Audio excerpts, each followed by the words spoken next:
اپنے دوستوں سے اس قدر اخلاص روا رکھو کہ تھوڑی سی تبدیلی دوستی ختم نہ کر ڈالے۔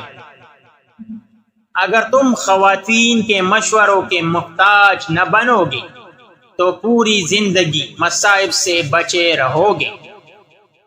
جو شخص حسد کو قائم رکھے اس کا نفس قائم نہیں رہ سکتا، اور اس کی حاسدانہ روش اس کو قبل از وقت موت کے منہ میں پہنچا دیتی ہے۔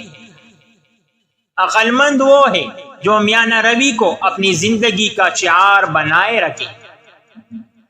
سنجیدگی کو برقرار رکھو، کم بات کرو اور اپنی بات کو برے لوگوں سے بچائے رکھو۔ اگر کوئی تمہارے بد افعال کی نشاندہی کرے تو اس کو برا مت کہو، بلکہ اس برے عمل کو ترک کر دو۔ تمہیں چاہیے کہ لوگوں کے عیوب کے متلاشی نہ رہو، کیونکہ تمہارے عیب بھی کوئی تلاش کر سکتا ہے۔ اس دنیا کو مہمان خانہ سمجھو اور موت کو میزبان۔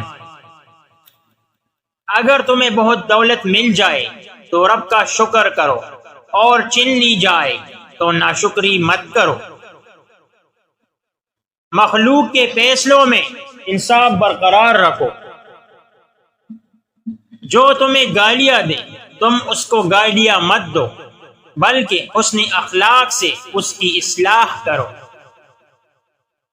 جو شخص اپنے عیوب سے آگاہی حاصل نہیں کرتا اس پر کسی کی نصیحت کا اثر ہو سکتا۔ تحمل مزاجی قائدین اور نیک لوگوں کی اولین نشانی ہے۔ عبرت حاصل کرنے کے شوقین کے لیے ہر نئی چیز میں عبرت پنہا ہے۔